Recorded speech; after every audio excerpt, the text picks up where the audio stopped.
اعوذ باللہ من الشیطان الرجیم بسم اللہ الرحمن الرحیم ان اللہ وملائکتہ یصلون علی النبی یا ایہا الذین آمنوا صلوا علیہ وسلموا تسلیما اللہم صلی علی سیدنا ونبینا وشفیعنا ومولانا محمد وعلی آل محمد وبارک وسلم۔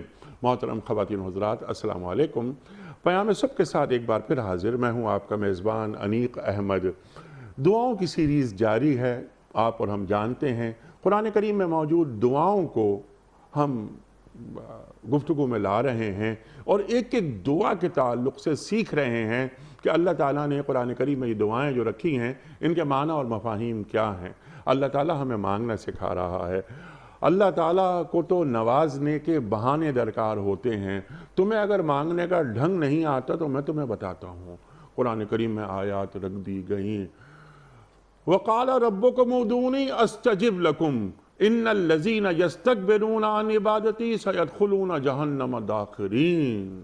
اللہ تعالیٰ فرماتا ہے مجھے پکارا کرو، مجھ سے مانگا کرو، میں تمہاری بات سنتا ہوں، جواب دیتا ہوں، اور جو مجھ سے نہیں مانگیں گے وہ استکبار کریں گے، مستکبرین میں ہوں گے، میں کیا کروں گا کہ جہنم سے ان کو بھر دوں گا۔ دعا کی کتنی اہمیت ہے۔ خواتین و حضرات، ایک ایک دعا پر ہم بات کروا رہے ہیں اور اپنے معزز علماء سے سیکھ رہے ہیں۔ سورہ ممتحنہ کی آیت نمبر 4 کا جو آخری حصہ ہے وہ گفتگو میں آئے گا۔ یہ دعا کیا ہے؟ حضرت ابراہیم علیہ السلام کا جو پورا ایک سفر ہے، پوری ایک سوانح عمری ہے، وہ سب سامنے آ رہی ہے، وہ بھی ہم جاننا چاہیں گے کہ اس دعا کا پس منظر کیا ہے۔ ہمارے معزز علماء ہمیں تعلیم کریں گے۔ خواتین و حضرات، قرآن کریم میں صرف 2 اسوے ہیں جنہیں رول ماڈل قرار دیا گیا ہے۔ سرکار دو عالم صلی اللہ علیہ وآلہ وسلم کا اسوہ اور حضرت ابراہیم علیہ السلام کا اسوہ۔ حضرت ابراہیم علیہ السلام کا اسوہ وہ کیا تھا؟ انی جاعلک للناس اماما کیوں فرما رہا ہے اللہ؟ خواتین و حضرات، یہ بھی کچھ باتیں کریں گے ہم، توکل کی کچھ بات کریں گے جو اس دعا میں موجود ہے، کچھ ہم بات کریں گے اللہ کی طرف رجوع کرنا، الیک انبنا کی جو بات ہو رہی ہے اس پہ کچھ بات کروائیں گے۔ وَإِلَيْكَ الْمَصِيرُ، لوٹ کے اللہ کی طرف ہی جانا ہے۔ اللہ تعالیٰ اس دعا میں فرما رہا ہے۔ ہمارے جو معزز مہمان تشریف فرما ہے، دونوں کراچی میں تشریف فرما ہے، محترم علامہ سید حسن ظفر نقوی صاحب۔ کون آپ سے واقف نہیں؟ ہمارے ملک کا بہت ممتاز، مقبول، معروف نام۔ خواتین و حضرات، پیام صبح میں کبھی کبھی تشریف لاتے ہیں، ہماری درخواست ہوتی ہے کہ آپ آیا کریں، کبھی کبھی ہماری درخواست قبولیت کی منازل طے کرتی ہے، آپ تشریف لاتے ہیں، آپ کا بڑا ممنون۔ علامہ صاحب تشریف فرما ہے، محترم ڈاکٹر محمد اسعد تھانوی صاحب۔ ڈاکٹر محمد اسعد تھانوی صاحب ایک اور جانا مانا نام، ہمارے ملک کا پیام صبح کا لازمی جز، طویل عرصے سے تشریف لاتے ہیں، ہمیں سکھاتے ہیں، قرآن کریم سے ہمیں قریب کرتے ہیں، تفسیر قرآن بالقرآن کرتے ہیں۔ دونوں معزز مہمانوں کو خوش آمدید کہتا ہوا پروگرام کا آغاز کرنا چاہوں گا اللہ تعالیٰ کے بابرکت نام سے۔ سورہ ممتحنہ کا آیت نمبر 4 کا آخری حصہ۔ اعوذ باللہ من الشیطان الرجیم، بسم اللہ الرحمن الرحیم۔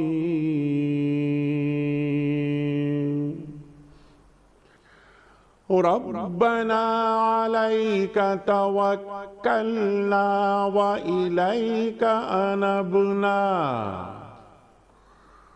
وإلیک انبنا وإلیک المصیر۔ صدق اللہ العظیم۔ اے ہمارے رب، تیرے ہی اوپر ہم نے بھروسہ کیا اور تیری ہی طرف ہم نے رجوع کر لیا اور تیرے ہی حضور ہمیں پلٹنا ہے۔ صدق اللہ العظیم۔ خواتین و حضرات، اس سے پہلے کہ آج کے پروگرام کے حوالے سے پہلا سوال ہم رکھیں مولانا محمد اسعد تھانوی صاحب کی خدمت میں، اس سے قبل کل کے پوچھے گئے سوال کا درست جواب اور آج کا سوال آپ کی خدمت میں۔ کل کا سوال یہ تھا کہ عمر ثانی کن کو کہا جاتا ہے؟ درست جواب حضرت عمر بن عبدالعزیز رحمۃ اللہ علیہ۔ آج کا سوال نوٹ فرما لیجئے۔ غزوہ خندق کا دوسرا نام کیا ہے؟ غزوہ احزاب یا غزوہ بدر یا غزوہ تبوک؟ جو درست جواب آپ سمجھتے ہوں روانہ فرمائیے۔ ہمارے فون نمبرز ہیں 00922 345 27009۔ ہمارا دوسرا فون نمبر ہے 00922 343 00980۔ ہمارا ای میل ایڈریس ps@duniatv.tv۔ ہمارا SMS کا نمبر 3031 اور خواتین و حضرات ہمارا واٹس ایپ کا نمبر ہے 0092 321 825 0194۔ قبلہ اسد تھانوی صاحب ارشاد فرمائیے، اس دعا سے پہلے ذرا اس دعا کا جو پس منظر ہے وہ ارشاد فرمائیے۔ بسم اللہ الرحمن الرحیم۔ آپ نے انٹرو میں یہ بات بیان فرمائی اور صحیح فرمائی کہ قرآن پاک میں اللہ جل جلالہ نے بہت سارے انبیاء کا تذکرہ کیا۔ قرآن میں وَمِنْهُمْ مَنْ قَصَصْنَا عَلَيْكَ وَمِنْهُمْ مَنْ لَمْ نَقْصُصْ عَلَيْكَ، کہ اے نبی بہت سارے نبیوں کا ہم نے قصہ اور تذکرہ قرآن پاک میں تمہارے سامنے بیان کر دیا، اور بہت سارے نبیوں کا قصہ اور تذکرہ نہیں بیان کیا۔ لیکن ما سوائے ان دو شخصیتوں کے کسی بھی نبی کی زندگی کو اور ان کی تعلیمات کو اور ان کے لائے ہوئے پیغام کو امت مسلمہ کے لیے، یعنی ہمارے اور آپ کے لیے، جناب محمد رسول اللہ صلی اللہ علیہ وسلم کے غلاموں کے لیے اسوہ حسنہ قرار نہیں دیا گیا، ما سوائے ایک تو جناب رسول اللہ صلی اللہ علیہ وسلم کے، ان کے ہم غلام ہیں، ان کی جوتیوں کو لگے ہوئے ذرے ہیں۔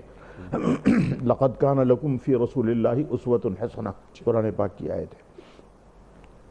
اور دوسرا پورے قرآن پاک میں ابراہیم علیہ السلام والذین معہ، یعنی ان کی جلیل القدر اہلیہ مطہرہ اور ان کے جلیل القدر بیٹے، ان کی حیات طیبہ کو مسلمانوں کے لیے اسوہ حسنہ قرار دیا گیا کہ قد کانت لکم اسوۃ حسنۃ فی ابراہیم والذین معہ، کہ اے مسلمانوں تمہارے لیے ابراہیم اور والذین معہ جو ان کے ساتھ ہیں، ان کی اہلیہ اور بیٹا، اس میں تمہارے لیے اسوہ حسنہ ہے۔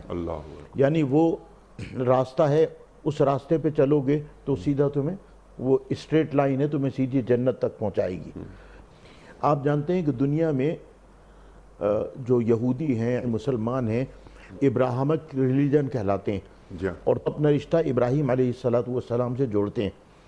لیکن ابراہیم علیہ السلام اور والذین معہ یہ حیات طیبہ میں جو اسوہ حسنہ پایا جاتا ہے، اس میں پوری دنیا میں صرف ایک قوم عمل کرتی ہے، وہ ہے مسلمان۔ مثلا ابراہیم علیہ السلام نے جو شرک کی نفی کی، وہ ایک لمبی بات ہے، قرآن پاک میں پورا تذکرہ موجود ہے، بتوں کو توڑا، باپ کا گھر چھوڑا، بستی چھوڑی وغیرہ وغیرہ۔ لیکن جناب ابراہیم علیہ السلام نے اپنے بیٹے کو اللہ کے حکم پر مینا میں لے جا کر قربانی کی۔ قرآن کہتا ہے نا فلما اسلما وتلہ للجبین ونادیناہ ان یا ابراہیم قد صدقت الرؤیا انا کذالک نجزی المحسنین ان ھذا لہو البلاء المبین وفدیناہ بذبح عظیم۔ تو یہ جو وفدیناہ بذبح عظیم ہے، اس پہ کون عمل کرتا ہے؟ صرف مسلمان عمل کرتے ہیں۔ کہ ان دنوں میں، یعنی بقرعید کے 3 دنوں میں، جو مینا میں ابراہیم اپنے بیٹے کو لے کے گئے اور 3 جگہ شیطان نے بہکایا اور تینوں جگہ انہوں نے کنکری ماری، پوری دنیا سے مسلمان جمع ہو کر وہاں شیطان کو کنکری مار کے اس اسوہ حسنہ کو یاد رکھتے ہیں۔ اور جو ابراہیم علیہ السلام نے بسم اللہ اللہ اکبر کہہ کے بیٹے کے حلقوم پہ چھری رکھ دی، تو اور اللہ جل جلالہ نے مینڈھا بھیجا اور پھر کہا وفدیناہ بذبح عظیم، کہ ہم نے اس جلیل القدر نبی کے بیٹے کا فدیہ ایک ذبح عظیم سے دیا۔ وہ ذبح عظیم کیا ہے؟ ہر قربانی کے 3 دنوں میں دنیا میں جہاں بھی مسلمان رہتا ہے، وہ اللہ کے نام پہ بسم اللہ اللہ اکبر کہہ کے اونٹ ہے، گائے ہے، بکرا ہے، وہ ذبح کرتا ہے۔ صفا مروہ، صفا مروہ کی سعی، جناب رسول اللہ قرآن میں ان الصفا والمروہ من شعائر اللہ، فمن حج البیت او اعتمر فلا جناح علیہ ان یطوف بہما. کہ قرآن پاک میں اللہ جل جلالہ نے صفا اور مروہ کی پہاڑی کو شعائر اللہ قرار دے دیا. دنیا میں ہزاروں پہاڑ ہیں لیکن یہ دو وہ پہاڑیاں ہیں جن کے بیچ میں جناب ابراہیم علیہ السلام کی اہلیہ مطہرہ نے 7 چکر لگائے تھے. اور قرآن نے کہا ان الصفا والمروہ من شعائر اللہ. اس کو اللہ نے اپنے شعار بیان فرمایا. فمن حج البیت او اعتمر فلا جناح علیہ ان یطوف بہما. جو آدمی حج کے لیے جائے عمرہ کرے اگر وہ سعی نہیں کرے گا 7 چکر نہیں لگائے مکمل. بہرحال میں یہ عرض کر رہا تھا کہ ابراہیم علیہ السلام ان کی جلیل القدر اہلیہ، ان کا جلیل القدر بیٹا، اس کے ہر عمل کو اللہ جل جلالہ نے سنت اور واجب قرار دے دیا اور امت مسلمہ اس پر عمل کرتی ہے. اب آئیے اس آیت کے اوپر قد کانت لکم اسوۃ حسنۃ فی ابراہیم. فی ہوتا ہے ظرفیت کے لیے، یعنی ابراہیم علیہ السلام کی پوری زندگی، والذین معہ کی پوری زندگی تمہارے لیے اسوہ حسنہ ہے. اگر انہوں نے شیطان کو کنکر مارے تھے تو تم نے بھی کنکر مارنے ہیں پوری دنیا. اگر انہوں نے بیٹے کو ذبح کرنے کے لیے ذبح ولد کیا تھا اور اللہ نے ذبح عظیم سے فدیہ دے دیا تو تم کو جو بھی صاحب نصاب لوگ ہیں ہر قربانی کے. اور جناب رسول اللہ صلی اللہ علیہ وسلم نے فرمایا کہ قربانی کے 3 دنوں میں اللہ جل جلالہ کو کوئی عبادت اتنی مقبول نہیں جتنی اللہ کے راہ میں خون بہانا. ٹھیک. اور فرمایا لن ینال اللہ لحومها ولا دماؤها ولکن ینالہ التقوی منکم. قرآن پاک میں یہ بات بیان فرمائی. اور جناب رسول اللہ صلی اللہ علیہ وسلم نے فرمایا کہ جب تم بسم اللہ اللہ اکبر کہہ کے جانور کے اوپر چھری پھیرتے ہو اور ابھی ایک قطرہ زمین پہ اس کا پہلا خون کا نہیں ملا گرا تو اللہ کے ہاں وہ شرف قبولیت حاصل کر لیتا ہے. سبحان اللہ سبحان اللہ. جتنی آزمائشیں آئیں ابراہیم علیہ السلام تمام آزمائشوں میں پورا اترے. اللہ اکبر اللہ اکبر. کائنات کی تمام انسانیت کی امامت آپ کو دی جا رہی ہے. اس دعا سے پہلے جو گفتگو فرمائی تھانوی صاحب نے اسی کو ذرا سا آگے بڑھاتے ہیں. ابراہیم علیہ السلام نے اللہ تعالیٰ پہ توکل کیا، ان سے رجوع، اللہ سے رجوع کیا. سبحان اللہ سبحان اللہ. دعا کا پس منظر ذرا سا اس میں اور کچھ اضافہ فرمائیے اور پھر ہم دعا پہ آتے ہیں، توکل پر، اللہ تعالیٰ سے رجوع پر. اسی دعا کے حوالے سے ساری بات کریں گے انشاءاللہ. جی جی. یہ دیکھیے پس منظر کافی حد تک بیان کر دیا اسد تھانوی صاحب نے، بلکہ تفصیل سے بیان کر دیا. اس میں اور بھی چیزیں جن کی ضرورت تھی فی زمانہ اس کو بھی شامل کر دیا. دیکھیے بات یہ ہے کہ اس دعا کے پس منظر میں ہمیں یہ دیکھنا چاہیے کہ دعا کرنے والا شخص ہے کون. سبحان اللہ سبحان اللہ. میں ایک بات لوگوں کے سامنے رکھنا چاہتا ہوں کہ یہ خانہ کعبہ کی جو تعمیر ہوئی ہے، یعنی جس کو ہم کہتے ہیں دوبارہ تعمیر، بنیادیں تو جناب آدم علیہ السلام کے زمانے میں رکھ دی گئی تھیں. یہ تعمیر ہوئی، یہ جناب ابراہیم اپنی مرضی سے کر رہے ہیں یا اللہ کے حکم سے کر رہے ہیں؟ اللہ کا حکم ہے نا، اللہ کے حکم سے تعمیر کریں دونوں باپ بیٹے. لیکن ان کے ساری دیکھیے یہ جو کہتے ہیں نا کہ سارا قد کان لکم فی ابراہیم، یعنی جناب ابراہیم میں سارا تمہارے لیے سب کچھ رکھا ہوا ہے ہم نے. یہ پوری زندگی کیوں بتائی جا رہی ہے کہ وہاں پر پہلے وہاں سے چلتے ہیں، وہاں بھی دعا ہے. پس منظر دیکھیں آپ، وہاں جب دعا کر رہے ہیں آپ تو حکم اللہ کا ہے، اللہ کے حکم سے تعمیر کر رہے ہیں، اپنی مرضی سے تعمیر نہیں کر رہے ہیں. مگر بڑے سے بڑے عمل کو انکساری کی اس منزل پر پہنچا رہے ہیں آپ کہ ربنا تقبل منا انکا انت السمیع العلیم. باری الہ ہم دونوں کی اس چیز کو، اس محنت کو قبول فرما لے اپنی بارگاہ میں. اتنی بڑی عبادت کو وہ بالکل. اچھا پھر اس کے بعد والی بھی دعائیں جس پہ آپ بات کر چکے ہوں گے یقیناً، پہلے ہم اس طرف جانا نہیں چاہتے. جناب ابراہیم علیہ السلام کی شخصیت کو کیوں الگو نمونہ قرار دیا جا رہا ہے سب کے لیے اس سائڈ کہ بھائی تم ان کو دیکھ لو نا، چھوڑو. جناب موسیٰ علیہ السلام کو بعد میں آئے ان کو چھوڑو، جناب عیسیٰ علیہ السلام آئے بعد میں ان کو چھوڑو. یہ دیکھو کہ قضا ربک اللہ تعبدوا الا ایہ وبالوالدین احسانا، آپ اس پر بھی بات کر چکے ہوں گے مجھے یقین ہے ان دعاؤں پر. لیکن وہاں پہ آپ یہ دیکھیں کوئی استثناء ہے ماں باپ کے بارے میں دعا کرنے میں؟ کوئی استثناء ہے نہیں ہے. ماں باپ تمہارے کافر ہوں، یہودی ہوں، مسلمان ہوں، کچھ بھی ہوں، آپ کا کام یہ ہے ان کے لیے دعا کیجئے. آپ اللہ مانے نہ مانے وہ اللہ کا اور ماں باپ کا معاملہ ہے، آپ کو حکم نہیں دیا. آپ کو حکم یہ دیا ہے کہ آپ کے ماں باپ جو بھی ہوں ان کے لیے آپ کوئی، دیکھیے ہر جگہ استثناء ہوتا ہے نا، لیکن قرآن مجید میں جہاں ماں باپ کے بارے میں دعا کے بارے میں استثناء نہیں ہے، سوائے ایک استثناء کیا ہے سورہ لقمان میں، وہ شرک کا، اگر وہ شرک پر آمادہ ابھاریں تو شرک نہ کرنا، ورنہ کہیں استثناء نہیں ہے۔ یہاں بھی ہم اس دعا سے پہلے دیکھتے ہیں کہ جناب ابراہیم علیہ السلام کو یہ امید ہے کہ شاید یہ میرے، جن کو قرآن مجید نے باپ کہا اور روایات میں کہ ان کو چچا تاریخ، یہ جو تھے چچا تھے اور تاریخ ان کے والد تھے، بہرحال ہم اس اختلاف میں نہیں پڑھتے، دونوں طرح کی روایات موجود ہیں، چچا تھے یا والد تھے جو بھی تھے، تو اس شرط پر، کیونکہ یہ امید تھی کہ شاید یہ ایمان لے آئیں، لیکن اللہ کا بھی حکم ہے کہ بھئی آپ دعا کریں، اللہ، اسی لیے تو کہا نا کہ وہ اللہ کو اختیار ہے، مجھے اختیار نہیں ہے کہ اللہ دعا قبول کرتا ہے یا نہیں کرتا آپ کے بارے میں آپ کے بارے میں استغفار کروں گا کیونکہ مجھے تو یہ حکم ہے۔ یہ سارا پس منظر ہے کہ بتایا جا رہا ہے کہ دعا، پہلے تو یہ بتایا جا رہا ہے کہ دعا کرنا خود ایک عبادت ہے، گناہ گار ہوں ماں باپ، جیسے بھی ہوں ماں باپ، چاہے وہ چچا ہیں چاہے وہ باپ، دعا کرنے کا حکم دیا گیا کہ دعا کرو، اور پھر اس میں ایک چیز یہ بھی بتا دی کہ دیکھیے دعا کرنا میرا اختیار ہے، میں مالک نہیں ہوں اس بات کا، یعنی دعا کرنا میرا اختیار ہے، قبول کرنا، وہاں تک پہنچانا یہ میرا اختیار نہیں ہے۔ اس میں ایک راز ہے، وہ راز یہ کہ یہاں سے اکثر لوگ یہ سمجھتے ہیں کہ صاحب وہ کسی چیز کا اختیار نہیں ہے، نہ نبی کے پاس ہے، نہ رسول کے پاس ہے، نہ امام کے پاس ہے، خدا کے بندو ایسا نہیں ہے۔ بات صرف اتنی سی ہے کہ یہ انکساری کی آخری منزل ہوتی ہے انبیاء کی، کہ اللہ نے انہیں اختیار دیا ہے، مگر وہ ہر اختیار میں شرط لگاتے ہیں کہ یہ سب کچھ میرے اللہ کی طرف سے ہے، بِإِذْنِ اللَّهِ، بِإِذْنِ اللہ ہے نا، کہ جناب عیسیٰ علیہ السلام اگر مردے کو زندہ کر رہے ہیں بِإِذْنِ اللہ، حالانکہ اختیار دیا ہے نا۔ جناب دیکھیں اس کی سب سے بڑی مثال یہ ہے کہ جناب ابراہیم علیہ السلام نے فرمایا تھا کہ پروردگار تو مار کے کیسے زندہ کرتا ہے، مجھے دکھا دے، ربی ارینی کیف تحیی الموتی، کیسے مار کے زندہ، کہ یقین نہیں ہے، کہ یقین ہے، ولیکن لیطمئن قلبی، میں دل کا سکون چاہتا ہوں، اطمینان قلب، یعنی مشاہدہ۔ اب اس مشاہدے کے لیے پروردگار نے زندہ نہیں کیا پرندوں کو، وہ چار کو نہیں، بلکہ جب وہ چار پرندے یا جو بھی تھے ان کو ٹکڑے ٹکڑے مخلوط کیا، ذبح کیا، الگ الگ ان پر رکھا، تو جناب ابراہیم سے کہا آپ آواز دیجئے، آپ آواز دیجئے۔ حالانکہ دیکھیے وہاں جناب ابراہیم کا سوال ہے پروردگار عالم سے کہ اللہ تو زندہ کر کے دکھا، کہتے نہیں آپ آواز دیجئے، آپ آواز دیجئے، دیکھیے یہ کیسے آئیں گے۔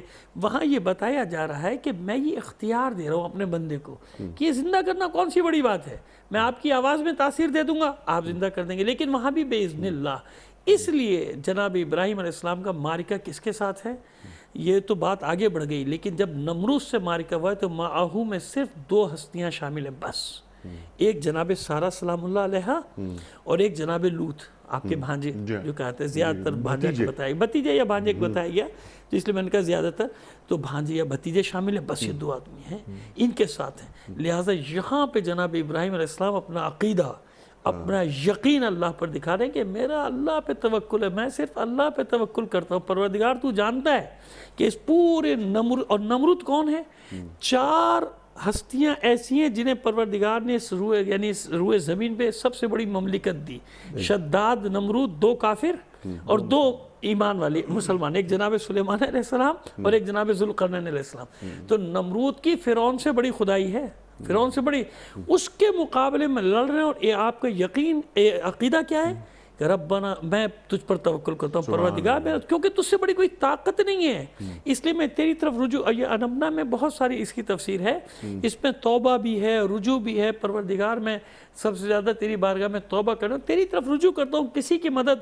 حالانکہ روایات میں یہاں تک ہے کہ جتنی مخلوقات تھیں یا اکثر مخلوقات جو فریاد کر رہی تھی کہ پروردگار ہمیں اجازت دے، ہم ابراہیم کی مدد کریں، جناب جبرائیل علیہ السلام نازل ہو رہے تھے کہ میں مدد کروں، لیکن جناب ابراہیم نے کیا فرمایا، تم سے کوئی حاجت نہیں ہے۔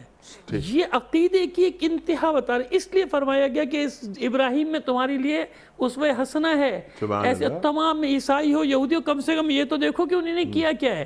جناب ابراہیم نے اس مقابلے میں، نمرودیت کے مقابلے میں، آج جو بات، آخری بات جو کرنا چاہتا ہوں، بات تو پھر بعد میں آگے بڑھے گی، اس ضمن میں آج جو بات کرنا چاہتا ہوں کہ یہ زبانی باتیں ٹی وی پہ بیٹھ کے کرنے کی نہیں ہے۔ میں کہتا ہوں کہ عالم اسلام کو کیا مصیبت پڑ گئی کہ تم ان کی طرف دوڑ دوڑ کے جا رہے ہو، یسارعون فیہم، ان کی طرف بھی تیزی سے دوڑ رہے ہیں، یہودیوں کی طرف کیوں دوڑ رہے ہیں کہ صاحب ہمیں خطرہ ہے، ہمیں مشکل ہے، ہم مشکل میں نہ پڑ جائیں کہیں، ان کی طرف دوڑ دوڑ کے جا رہے ہو۔ خدا کے بندو، جناب ابراہیم علیہ السلام، اس کے بعد سے بھی سلسلہ چلا رہا ہے، دو ہی ہستیوں کا آپ نے پہلے بھی ذکر کر دیا، کربلا تمہارے پاس موجود ہے، بدر و احد تمہارے پاس موجود ہے، فتح مکہ تمہارے پاس موجود ہے، خیبر و خندق تمہارے پاس موجود ہے، اور قرآن مجید جا بجا وعدہ کر رہا ہے کم من فئۃ قلیلۃ غلبت فئۃ کثیرۃ باذن اللہ۔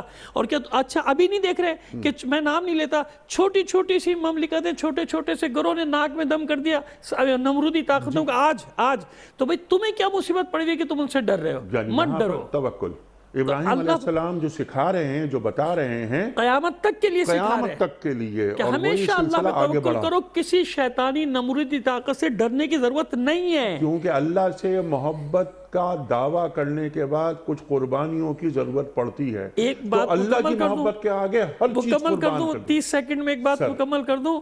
جناب ابراہیم علیہ السلام کو نہیں معلوم ہے کہ وہ بچیں گے کہ نہیں بچیں گے، انہوں نے تو اپنی جان دے دی، اور جان دے کر یہ بتایا، یعنی جان دینے کے لیے گئے نا، اللہ نے بچا لیا نا، گل و گلزار بنا دیا، آپ تو تیار ہو کے گئے کہ جلنا ہے۔ وہ یہ بتانا چاہ رہے ہیں قیامت تک کے لیے کہ جل جانا، مر جانا، شہید ہو جانا، کٹ جانا کہیں بھی شکست نہیں ہے۔ شکست یہ ہے کہ تم نمرود کے ہاتھ میں ہاتھ دے دو، شکست یہ کہ تم نمرود کے سامنے جھک جاؤ، مر جانا شکست کا ہے۔ تو یہ وہ عقیدہ دیا جناب ابراہیم علیہ السلام نے کہ خبردار جھکنا مت، جل جاؤ، کٹ جاؤ، مر جاؤ، سر مت جھکاؤ، سر جھکانا شکست ہے۔ اور آپ کیا پڑھتے رہے؟ حسبنا اللہ و نعم الوکیل، حسبنا اللہ و نعم وکیل، وہاں بھی وکیل کی بات ہوئی، توکل کی بات ہو رہی ہے۔ اللہ اکبر۔ اب ذرا توکل کو ذرا سمجھا دیجئے ہمیں کہ توکل کہتے کسے ہیں؟ اللہ پہ بھروسہ، بتوں سے تجھ کو امیدیں، خدا سے نومیدی، مجھے بتا تو صحیح اور کافری کیا ہے؟ ارشاد فرمائیے کہ یہاں توکل سے، اور توبہ کی بات آپ نے فرمائی، توبہ کیا ہے؟ اللہ اکبر۔ توبہ تو انسان کو اندر سے زندہ رکھتا ہے، اس کی روح کو آباد رکھتا ہے۔ ارشاد۔ بسم اللہ الرحمن الرحیم۔ یہ جو دعا ہے اس میں ابتدا ہے توکل سے، ربنا علیک توکلنا وإلیک انبنا وإلیک المصیر۔ جی ہاں، توکل ابراہیم علیہ السلام کا تذکرہ ہے، تو توکل کو بھی اگر ہم ان کے پیرائے میں دیکھیں جی ہاں، تو آگ میں جلنے کے لیے تیار ہو گئے، الاؤ ہو گیا، بنا دیا گیا، ڈال دیا گیا، پھینک دیا گیا۔ اللہ تعالیٰ نے حکم دیا قلنا یا نارو کونی بردن، توکل کا نتیجہ۔ انہوں نے توکل کیا اللہ کے اوپر کہ میرا پیدا کرنے والا وہ ہے، میرا خالق وہ ہے، میرا مالک وہ ہے، اگر وہ مجھے بچانا چاہے گا دنیا کی کوئی طاقت مجھے مار نہیں سکتی، اگر وہ مجھے نہیں بچانا چاہے گا تو دنیا کی کوئی طاقت مجھے بچا نہیں سکتی۔ اللہ توکل۔ تو اللہ تعالیٰ نے قرآن پاک میں آیت نازل فرمائی قلنا یا نارو کونی بردن وسلاما علی ابراہیم، کہ آگ کے اندر جلانے کی قوت اللہ تعالیٰ نے عطا فرمائی۔ تو اللہ تعالیٰ نے کہا قلنا یا نارو کونی بردن، اے آگ تیرے اندر جلانے کی قوت اور صلاحیت ہم نے پیدا کی، آج ہم تیری اس قوت کو سلب کر لیتے ہیں تو ٹھنڈی ہو جا۔ اللہ اکبر۔ کہا لیکن ٹھنڈی ایسی بھی نہ ہو جانا کہ ابراہیم کے جسم کو تکلیف پہنچے، وسلامن، سلامتی والی ٹھنڈک، یعنی تمہارا ٹیمپریچر ایسا ہونا چاہیے ٹھنڈا ہونے کے بعد جو ابراہیم کے جسم کو کوئی تکلیف نہ پہنچائے۔ ٹھنڈک محسوس کر رہے تھے جناب ابراہیم، تو کہ سلامن کا ہے بات کی نہیں، سلامتی کے ساتھ، سبحان اللہ، یعنی وہ ٹیمپریچر ہو اس کے اندر جو اس کے جسم کو چاہیے۔ قلنا یا نار کونی بردن وسلاما علی ابراہیم۔ ہمیں اس قرآن پاک کی آیت سے یہ سبق ملا کہ اگر انسان پورا اپنے آپ کو تفویض کر لے اللہ کے اوپر، توکل کا اعلیٰ ترین درجہ، وَمَن يَتَوَكَّلْ، قرآن پاک میں اللہ تعالیٰ نے فرمایا، اور قرآن کا کہا ہوا تو اٹل ہے، اور قرآن تو قرآن ہے، میرے رسول کا کہا ہوا بھی اٹل ہے۔ سبحان اللہ۔ تو انہوں نے کہا وَمَن يَتَوَكَّلْ عَلَى اللَّهِ فَهُوَ حَسْبُهُ، جو اللہ پہ توکل کرے تو اللہ ہی اس کے لیے کافی ہے۔ یعنی اگر میں اعلیٰ درجے کا توکل کرنے کے قابل ہو جاؤں تو مجھے پھر کسی چیز کی ضرورت نہیں ہے۔ لیکن روزمرہ کی زندگی میں جناب محمد رسول اللہ صلی اللہ علیہ وسلم نے یہ فرمایا کہ پہلے اسباب اختیار کرو پھر توکل کرو۔ سبحان اللہ۔ مسجد نبوی میں نماز کے لیے تشریف لا رہے تھے صلی اللہ علیہ، تو دیکھا باہر ایک اونٹ پھر رہا ہے بغیر رسی کے، پوچھا کس کا ہے؟ انہوں نے کہا جی فلاں آدمی کا ہے۔ بلایا، تم نے اس کو باندھا کیوں نہیں؟ اس نے کہا جی میں نے اللہ پہ توکل کیا ہے۔ فرمایا عاقلھا فتوکل علی اللہ، پہلے اس کو رسی سے باندھو پھر اللہ پہ توکل کرو کہ کوئی کھول کے نہ لے جائے۔ تو اس سے ہمیں یہ پتہ چلا کہ جناب رسول اللہ صلی اللہ علیہ وسلم نے یہ سبق دیا کہ پہلے جو اسباب موجود ہیں، اویلیبل ہیں، ان کو اختیار کرو پھر اللہ پہ توکل کرو۔ سبحان اللہ۔ آپ جانتے ہیں کہ وہ قرآن پاک کی آیت ہے نا، اللہ تعالیٰ فرماتے ہیں کہ میں جس کو چاہتا ہوں لڑکے دیتا ہوں، جس کو چاہتا ہوں لڑکیاں دیتا ہوں، یہب لمن یشاء اناسا ویہب لمن یشاء الذکور او یزوجہم ذکرانا واناسا ویجعل من یشاء عقیما۔ اللہ تعالیٰ شادی سارے لوگ کرتے ہیں، آپ نے بھی کی، ہم نے بھی کی، آپ نے بھی کی، عموماً دنیا میں سب کی۔ کسی کو صرف لڑکے دیتا ہے اللہ تعالیٰ، لڑکی نہیں دیتا۔ کسی کو صرف لڑکیاں دیتا ہے، لڑکے نہیں دیتا۔ کسی کو لڑکا لڑکی دونوں دیتا ہے۔ وَيَجْعَلُ لِمَن يَشَاءُ عَقِيمًا، اور جس کو چاہتا ہے باندھ رکھتا ہے، اولاد ہوتی نہیں ہے۔ ٹھیک ہے نا؟ تو معلوم ہوا کہ یہ توکل ہے کہ اسباب آپ نے اختیار کر لیے، شادی آپ نے کر لی، اولاد کی آپ کو تمنا ہے، آپ کے ماں باپ چاہتے ہیں کہ میرے یہاں پوتے ہوں، پوتیاں ہوں، نواسے ہوں، نواسی ہوں، اسباب آپ نے اختیار کر لے، نتیجہ اللہ کے ہاتھ میں۔ سبحان اللہ۔ ٹھیک ہے نا؟ ایک بچہ پڑھتا ہے، محنت کرتا ہے، امتحان کرتا ہے، 100 بچے امتحان دیتے ہیں، کوئی اول درجے میں پاس ہوتا ہے، کوئی دوسرے درجے میں، کوئی تیسرے، اور کچھ فیل ہو جاتے ہیں۔ تو قرآن میں مَن یتوکل علی اللہ فہو حسبہ، جس نے اللہ کے اوپر توکل کر لیا، اور قرآن پاک میں توکل پہ بہت ساری آیات ہیں، جی بہت ساری آیات ہیں۔ اچھا، اس کے بعد ہے وَإِلَيْكَ أَنَبْنَا، علیہ توکلنا وَإِلَيْكَ أَنَبْنَا وَإِلَيْكَ الْمَصِيرُ، اور تیری ہی طرف رجوع کرتے ہیں۔ رجوع سے مراد کیا ہے کہ جب بھی کوئی معاملہ پیش آئے، چھوٹا یا بڑا، انسان اللہ کی طرف رجوع کرے۔ جی، مجھے زندگی میں کوئی بھی مرحلہ پیش آتا ہے، چھوٹا پیش آتا ہے، درمیانہ پیش آتا ہے، بڑا پیش آتا ہے، میں اللہ جل جلالہ کی طرف رجوع کروں کہ نعوذ باللہ اللہ تعالیٰ نے ابھی ریٹائرمنٹ نہیں لی ہے، جی ہاں، اللہ تعالیٰ سوئے ہوئے نہیں ہے۔ اللہ میاں نے بیٹے دینے کی قوت بڑے پیر صاحب کو نہیں دے دی ہے، اور نوکری دینے کی قوت چھوٹے پیر صاحب کو نہیں دے دی ہے۔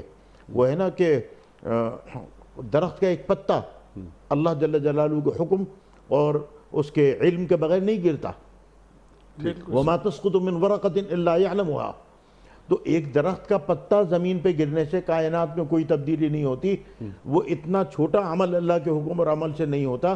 تو میرا مرنا یا جینا، یا میرا صاحب اولاد ہونا یا غیر صاحب اولاد ہونا، یا میرا باروزگار ہونا یا بے روزگار ہونا، یا میرا صحت مند ہونا یا بیمار ہونا، یہ اللہ کے حکم اور منشا کے بغیر کیسے ہو سکتا ہے؟ تو یہ ہے توحید۔ ابھی گزارش یہ کہ مسلمان آپ اجازت دیں تو میں 2 جملے کہہ دوں۔ 1000 برس ہندو کے ساتھ رہے، 1000 برس ہندو کے ساتھ گزارا، وہ کھڑے کو پوچھتا ہے، ہم لیٹے کو پوچھتے ہیں۔ آپ نے بھی دیکھا ہوگا قبروں پہ لوگ جا کے سجدے کرتے ہیں، منتیں مانگتے ہیں، صاحب قبر سے بیٹا مانگتے ہیں، نوکری مانگتے ہیں، امریکہ کے گرین کارڈ مانگتے ہیں۔ نعوذ باللہ، اللہ جل جلالہ قادر مطلق ہے۔ انسان، میں جو اس وقت آپ سے بات کر رہا ہوں یا میں انگلی اٹھا رہا ہوں، اگر اللہ جل جلالہ کی اجازت نہ ہو تو میں یہ انگلی اوپر نہیں کر سکتا، اگر اللہ کی اجازت نہ ہو تو میری یہ زبان بول نہیں سکتی۔ تو اللہ جل جلالہ قادر مطلق ہے۔ انسان کی زندگی میں جو بھی اچھا ہوتا ہے یا جو بھی برا ہوتا ہے وہ اللہ جل جلالہ کے حکم سے ہوتا ہے۔ 15ویں پارے کے آخری رکوع میں اور 16ویں پارے کے پہلے رکوع کے اندر اللہ جل جلالہ نے موسیٰ علیہ السلام کا قصہ بیان فرمایا، اور اس میں 3 واقعات خضر کے ساتھ ہوئے۔ تو ان تینوں واقعات کا جب وہ بیان کرتے ہیں اور ابراہیم سے، موسیٰ سے علیحدگی اختیار کرتے ہیں، تو پہلے کہتے ہیں فَأَرَدْتُ، خضر کہتے ہیں میں نے ارادہ کیا کہ یہ کروں۔ پھر دوسرے اس پہ کہتے ہیں فَأَرَدْنَا، میں نے اور میرے اللہ نے یہ ارادہ کیا کہ، پھر کہتے ہیں فَأَرَادَ رَبُّكَ، عمل خضر کر رہا ہے، کہہ رہے تیرے رب نے یہ ارادہ کیا۔ تو آپ یہ دیکھیے کہ اس قرآن پاک کے اس اسلوب سے ہمیں یہ پتہ چلا، اس میں پوری تقدیر بیان کر دی گئی کہ بہت سارے کام ایسے ہوتے ہیں جو میں خود کرتا ہوں، چوری کرتا ہوں میں خود کرتا ہوں، میں آپ کا قلم اٹھا کے لے گیا، یہ میرا عمل ہے، ٹھیک ہے، میں نے محنت کی، کاروبار شروع کیا یا نوکری شروع کیا، اللہ نے برکت دی، اس میں اللہ میرے ساتھ ساتھ چل رہا ہے۔ فَأَرَدْنَا، اچھا کچھ نعمتیں اللہ نے مجھے ایسی عطا فرمائی، اولاد عطا فرمائی، عمر عطا فرمائی، وجود عطا فرمایا، صحت عطا فرمائی، جو اور بہت ساری چیزیں جن میں میرا کوئی عمل دخل نہیں ہے، فَأَرَادَ رَبُّكَ، تو اللہ جل جلالہ۔ تو انسان کی زندگی کے اندر بہت سارے اعمال ایسے ہیں جو میں خود کرتا ہوں، بہت سارے اعمال ایسے ہیں کہ جب میں کرتا ہوں اور میرے ساتھ میرا اللہ ہوتا ہے تو میں کامیاب ہوتا ہوں، اگر میرا اللہ میرے ساتھ نہ ہو تو میں ناکام ہو کے گر پڑتا ہوں۔ یعنی خود کو اللہ کے ساتھ رکھا جائے اور اللہ کو اپنے ساتھ رکھا جائے۔ اور کچھ اعمال ایسے ہوتے ہیں کہ فَأَرَادَ رَبُّكَ، جی ہاں، کہ اللہ جل جلالہ میری بغیر کسی محنت کے اور میرے بغیر کسی عمل کے یا عموماً میرے بغیر کسی دعا کے اللہ تعالیٰ وہ نعمتیں عطا فرما دیتے ہیں جو اللہ جل جلالہ اپنے کرم سے عطا فرماتے ہیں۔ وہ اراد ربک، سبحان اللہ، اور اسی کو اللہ کا فضل کہتے ہیں۔ اس میں پوری تقدیر آ گئی، سبحان اللہ، اللہ اکبر۔ پورے قرآن کریم میں یعنی اللہ تعالیٰ سے لو لگانا، ڈائریکٹ تعلق، اس تعلق سے بہت اہم باتیں آپ نے عطا فرمائی۔ لیکن یہاں دو تین چیزیں سامنے آ رہی ہیں، میں چاہ رہا ہوں کہ ذرا اس کو کھول دیجئے آپ۔ توکل وکلا، اللہ کو وکیل بنا لینا، اس پر ذرا ارشاد فرمائیے۔ توکل کے جو معنی، مفاہیم وغیرہ، اسباب اور عالم اسباب اور مسبب الاسباب، یہ بڑا بہت اہم نقطہ ہے کہ اونٹ کو رسی سے باندھ دینا کھونٹے کے ساتھ، پھر اللہ سے پہ بھروسہ کرنا۔ اللہ تعالیٰ کیا فرما رہا ہے کہ وَأُعِدُّوا لَهُم مَا اسْتَطَعْتُم مِّن قُوَّةٍ۔ میں ابھی یہیں سے شروع کرنے والا تھا، وَأُعِدُّوا لَهُم مَا اسْتَطَعْتُم مِّن قُوَّةٍ۔ دیکھیں بات بالکل وہیں آ گئی، ہماری اسی جگہ پہ آ جاتی ہے کہ جو کچھ بھی ہے نا کائنات میں اللہ کی مرضی اور منشا کے بغیر نہیں ہو سکتا۔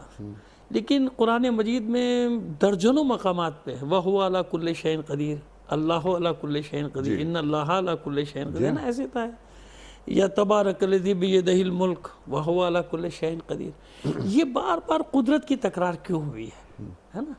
بھئی ہے پروردگار قادر ہے، ایک بار ہو گیا، بار بار کیوں؟ یہ ہمیں سمجھایا جا رہا ہے، ہمیں بتایا جا رہا ہے، انسانیت کو سمجھایا جا رہا ہے کہ ہر شے پر قادر کا مطلب کیا ہے؟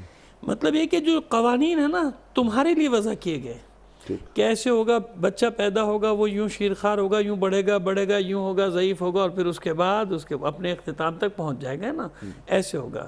لیکن پروردگار ہر شے پر قادر ہے، وہ چاہے تو بغیر باپ کے بھی جناب عیسیٰ علیہ السلام کو دنیا میں لا سکتا ہے، وہ چاہے تو سب کچھ کر سکتا ہے نا۔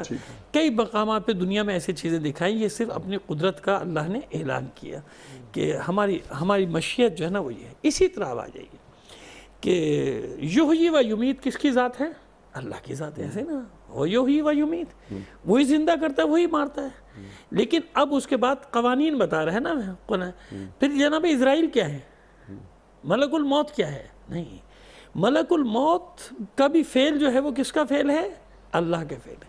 اچھا پھر ملک الموت نہیں، وَإِذَا تَتَوَفَّاهُمُ الْمَلَائِكَةُ طَيِّبِينَ، یا ظالمین کا بھی ذکر ہے کہ جب ملائکہ روح قبض کرتے ہیں پاک لوگوں کی یقولون سلام علیکم ادخلوا الجنت، یہاں جمع کا صیغہ ہے نا، ملائکہ روح قبض کر رہے ہیں پاک لوگوں کی، ملائکہ روح قبض کر رہے ہیں ظالم لوگوں، یہ ملائکہ کیا ہے؟ ملک الموت تو ایک ہے، بس معلوم ہوا کہ نہیں، ایک سسٹم کی طرف اشارہ دیا جا رہا ہے کہ ہے سب اللہ کے حکم سے، لیکن ہم نے ایک سسٹم بنایا ہے۔ ملک الموت کو یوں سمجھ لیجئے کہ جناب حضرت اسرائیل علیہ السلام جو ہیں وہ سردار ہیں، ان کے نیچے ملائکہ، ورنہ جمع کا صیغہ نہ تھا، ملائکہ ہے، جبھی تو ایک وقت میں لاکھوں آدمی، اللہ سب کو محفوظ رکھے، لیکن زلزلہ آیا، لاکھوں آدمی ختم ہو گئے، ہزاروں آدمی ختم ہو گئے، ڈوب گئے۔ ملائکہ کا لفظ بتا رہے ایک سسٹم کی طرف اشارہ کر رہا ہے کہ ایک سسٹم ہے، یہ جناب جبرائیل علیہ السلام سسٹم ہے نا۔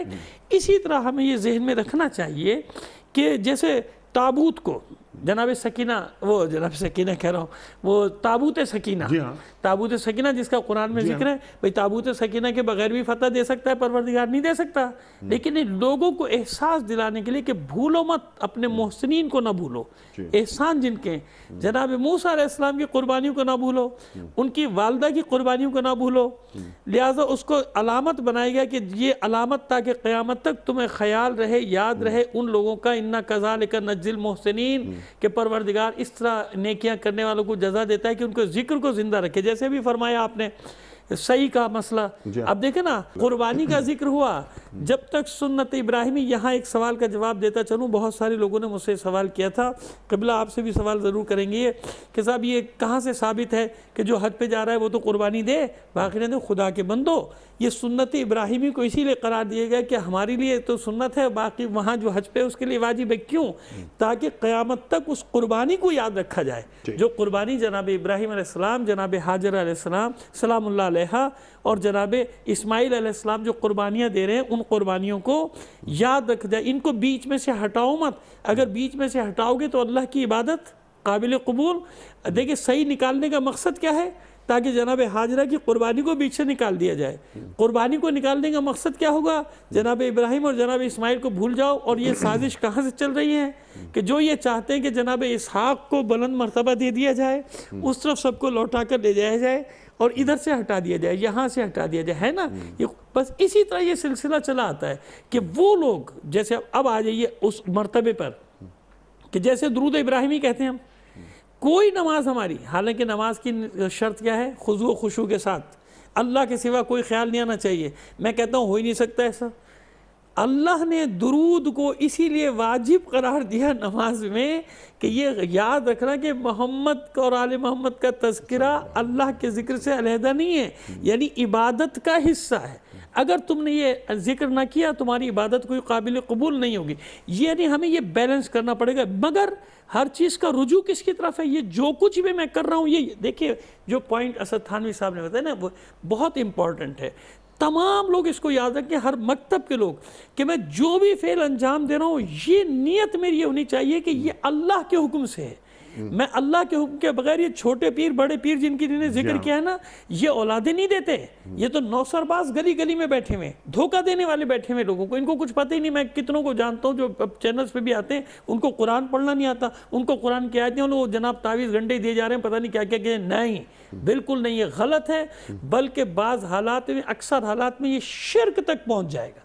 دینے والی ذات اللہ کی, ہاں, اور اسی پر بھروسہ, اسی پر بھروسہ. دیکھیے جس وسیلے سے بھی ہم مانگتے ہیں نا, تو اس وسیلے کو بھی یعنی اللہ کی طرف سے, جن کو اللہ نے وسیلہ قرار دیا ہے. جیسے میں نے مثال دے دی کہ جناب حاجرہ سلام اللہ علیہ, جناب ابراہیم علیہ السلام, جناب موسیٰ علیہ السلام, جناب اسماعیل علیہ السلام, یا محمد و آل محمد کا ذکر, کیونکہ وہ ذکر نماز میں ہے. جب نماز میں ذکر ہے, قرآن میں ذکر ہے, ان اللہ ملائکۃ یصلون علی النبی یا ایھا الذین آمنوا صلوا علیہ وسلموا تسلیما, جن کا ذکر قرآن میں آ گیا. اب اس کے بعد میں اپنی وہ سب نہیں کر سکتا ہوں. جن ہستیوں کو یا جن چیزوں کو اللہ نے میرے لیے قرار دیا, جن کا ذکر سے یوں سمجھے کہ اللہ خوش ہوتا ہے. جیسے خلیل ہے نا, جناب ابراہیم علیہ السلام کو کیوں ملی خلت؟ جناب اتنے انہوں نے امتحانات دیے, اتنے امتحانات دیے. وَإِذِ ابْتَلَىٰ إِبْرَاهِيمَ رَبُّهُ بِكَلِمَاتٍ فَأَتَمَّهُنَّ قَالَ إِنِّي جَاعِلُكَ لِلنَّاسِ إِمَامًا, جب جا کے پروردگار نے انہیں اپنا دوست قرار دیا کہ میرا دوست ہے. اس لیے ہمیں یہ خیال رکھنا چاہیے کہ یہ بڑا پل صراط والا راستہ ہے, باریک سا راستہ, کہ نہ اس طرف جانا ہے انتہا پہ افراط, اور نہ تفرید کی طرف جانا ہے, درمیان میں رہنا ہے. اور یہ پیش نظر رکھنا ہے کہ ان سب باتوں میں توکلت علی اللہ, ان سب چیزوں کی بازگشت اللہ کی طرف سے, جو کچھ بھی ہے سب اللہ. نیت خالص ہے کہ پروردگار تو جانتا ہے کہ میں تیری خاطر اور تیری رضا کی خاطر, تیری خوشی کی خاطر یہ فعل انجام دے رہا ہوں, کیونکہ میرا تجھ پر بھروسہ ہے. وہی سب کہ میرا تجھ پر بھروسہ ہے. اب یہاں پر یہ توکل, اللہ پہ بھروسہ, اجازت دیں میں ایک بات عرض کر دوں. آپ فرمائیے. لیکن ہم توکل سے کیوں پیچھے ہٹتے جا رہے ہیں؟ جیسے آپ نے فرمایا کہ معاملات اللہ پہ ہم نہیں چھوڑ رہے, تو بعض دفعہ ایسا محسوس ہوتا ہے تھانوی صاحب کہ اللہ کے کام ہم نے پکڑ لیے ہیں اور اپنے کام اللہ پہ چھوڑ دیے ہیں.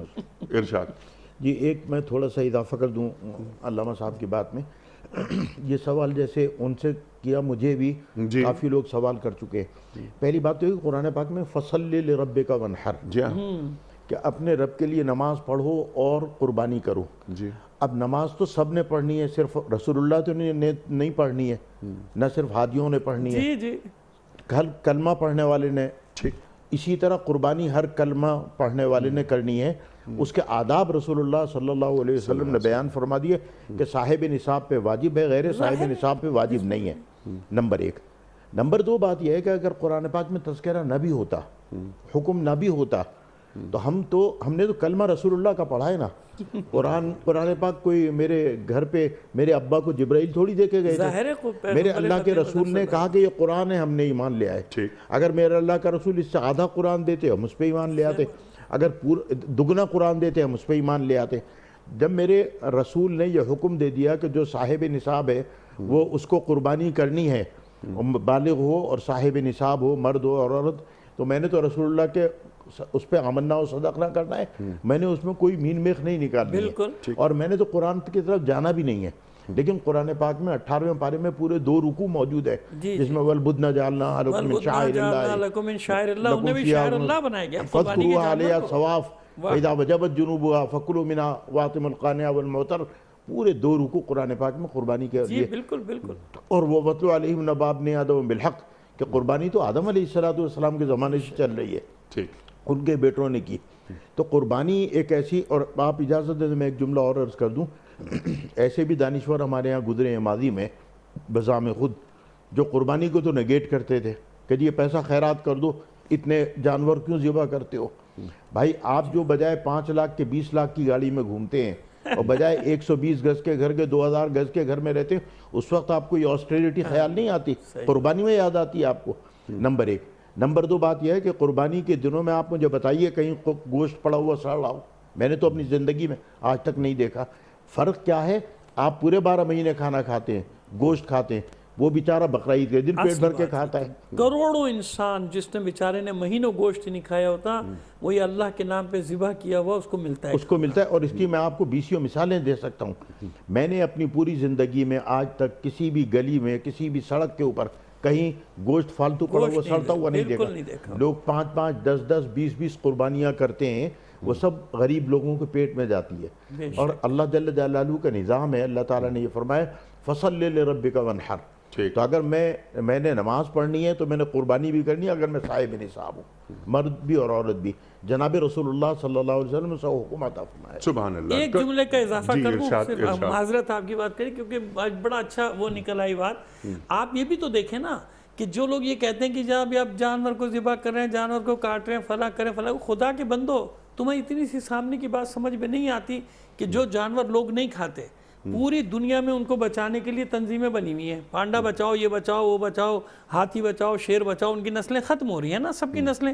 خدا کے بندو جو اللہ کی راہ میں قربان ہوتے ہیں نا، یا اللہ کے نام پہ قربان کیے جاتے ہیں، آج تک کبھی کسی نے بکرا بچاؤ تنظیم بنائی، اونٹ بچاؤ تنظیم بنائی، گائے بچاؤ، مرغی بچاؤ؟ نہیں بھائی. لاکھوں کروڑوں روز ذبح ہو رہی ہے، لیکن اللہ نے اس میں برکت دی، برکت دی، کیونکہ اس نے لوگوں کے لیے حلال قرار دیا نا. تو آپ کو سمجھ میں نہیں آ رہا کہ اس کا ارتقاء والبدنہ جعلناہا لکم من شعائر اللہ. اللہ نے، اور شاعر اللہ کا حکم کیا ہے؟ ذالک ومن یعظم شعائر اللہ فإنہا من تقوی القلوب. یعنی وہ تعظیم کے قابل ہے وہ جانور جو عید الضحیٰ کو قربانی کے لیے لایا. اللہ اس کو منزلت دے رہا ہے، وہ اس کی ارتقائی منزل ہے بھائی. اس کی نسل ختم نہیں ہو رہی، اس کی نسل میں اضافے کا باعث ہے وہ قربانی. سبحان اللہ. اور اس کا آغاز کہاں سے ہوا؟ جب اللہ کے رسول صلی اللہ علیہ وآلہ وسلم کے سامنے یہ سوال آیا کہ ما ھذہ اضاحی یا رسول اللہ صلی اللہ علیہ وآلہ وسلم؟ سنت ابیکم ابراہیم. جو ہم یہ آیت توکل الیک انبنا و الیک المصیر پہ بات کر رہے ہیں. اچھا، یہ جیسے میں نے ایک منٹ آپ اجازت دیں تو ایک وَأَعِدُّوا لَهُم مَّا اسْتَطَعْتُم کی بات کی قرآن پاک کی آیت. جناب رسول اللہ صلی اللہ علیہ وسلم سے کسی صحابی نے، کسی شاگرد نے سوال کیا کہ وَأَعِدُّوا لَهُم مَّا اسْتَطَعْتُم مِّن قُوَّةٍ. ہمیں قوت سے کیا مراد ہے؟ قوت کیا ہے؟ تو جناب رسول اللہ نے جواب دیا، اور 3 دفعہ جواب دیا. کہا پھینکنے کی طاقت، پھینکنے کی طاقت، پھینکنے کی طاقت. یعنی قوت سے مراد ہے یہاں پھینکنے کی طاقت. آپ ہی جانتے ہیں کہ اگر آپ نے ایٹم بم بھی بنا لیا اور اس کے پھینکنے کی طاقت نہیں ہے تو بیکار ہے. اگر آپ نے گولیاں بندوق کی کمرہ بھر کے رکھ لی اور بندوق نہیں ہے تو بیکار ہے. تو جناب رسول اللہ صلی اللہ علیہ وسلم میں حکمت دیکھیے اور الفاظ دیکھیے. 1400 برس پہلے یہ بات کہہ دی کہ وَأَعِدُّوا لَهُم مَّا اسْتَطَعْتُم مِّن قُوَّةٍ. قوت سے مراد ہے پھینکنے کی طاقت. کہ اگر پھینکنے کی طاقت نہیں ہے تو تمہارا اسلحہ بیکار. پھینکنے کی طاقت تمہارے پاس رہے لیکن پھینکنے کی طاقت پہ بھروسہ نہ ہو، بھروسہ اللہ پر ہو. وَمَا رَمَيْتَ إِذْ رَمَيْتَ وَلَكِنَّ اللَّهَ رَمَى. سبحان اللہ، سبحان اللہ. تو نتیجہ مسبب الاسباب پہ چھوڑ دیا جائے، تمام اسباب کو اپنی تیاریاں کرو، اپنی تیاریاں پوری کرو، پھر اللہ پہ توکل. سبحان اللہ. بغیر تیاری کیے اللہ پہ توکل نہیں ہے. توکل کر کے پھر اللہ پہ. سبحان اللہ. تیاری کر کے پھر اللہ پہ توکل. اپنی تیاریاں پوری کرو. فَلَمْ تَقْتُلُوهُمْ وَلَكِنَّ اللَّهَ قَتَلُوهُمْ. آپ قتل نہیں فرما رہے تھے یا رسول اللہ صلی اللہ علیہ وسلم، ہم قتل کر رہے تھے. یہ ہے توکل، یہ ہے توکل، یہ ہے توکل. بدر میں نظر آیا نا. جی سبحان اللہ. بدر میں جی ہاں نظر ہے بدر. سبحان اللہ. 313 نہتے پہنچے وہاں جی، اور 1000 کو اور شکست دی، طاقتوروں کو اور اتنے اسلحے کو اور اتنے جی، اور وہ 70 بڑے بڑے مڈ ان کے مارے گئے. جی، اور 14 شہید ہوئے. اور آپ صلی اللہ علیہ وسلم دعا مانگ رہے ہیں کہ اگر یہ ختم ہو گئے تو تیرا نام لینے والا کوئی باقی نہیں رہے گا. وہ 313 نہیں تھے، وہ اسلام تھا.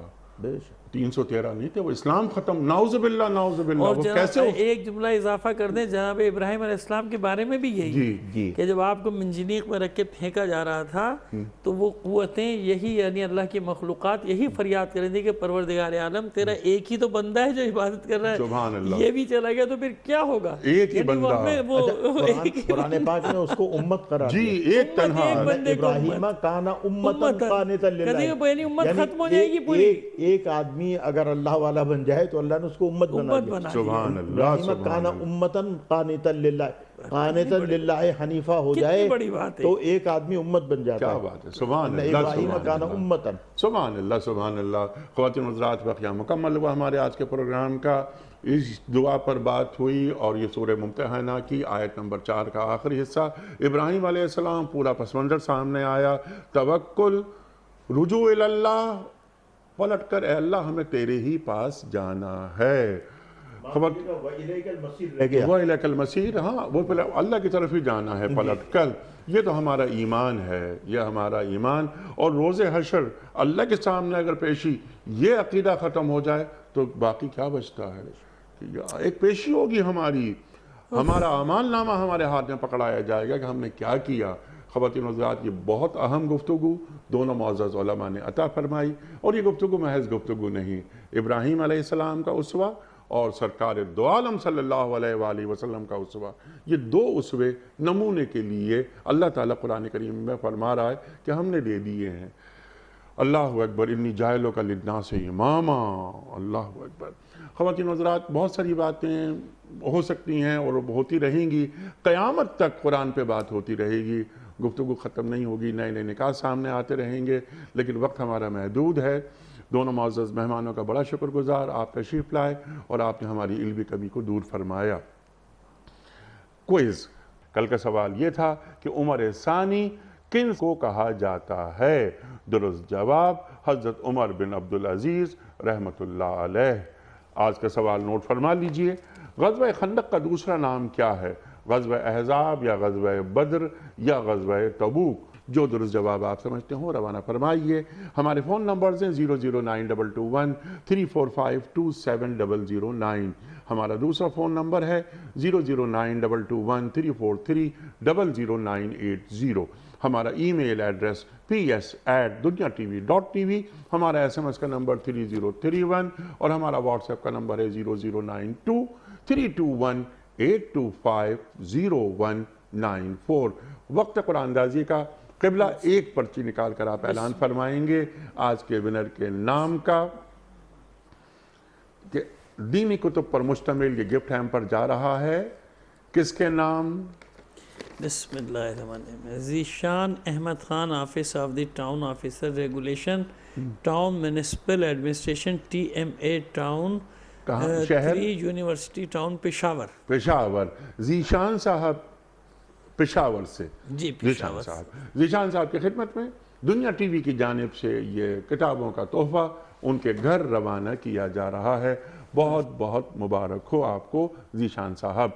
اختتام ہوتا ہے پیام صبح کا روزانہ یہ قول پر، اور وہ قول ہوتا ہے صاحب نہج البلاغہ امیر المومنین حضرت علی مرتضیٰ کرم اللہ وجہہ کا. آپ فرماتے ہیں کہ عقیدے میں شک رکھنا شرک کے برابر ہے. اللہ اکبر. عقیدے میں شک رکھنا شرک کے برابر ہے. سبحان اللہ سبحان اللہ. اپنے میزبان انیق احمد کو کل تک کے لیے اجازت. خدا حافظ.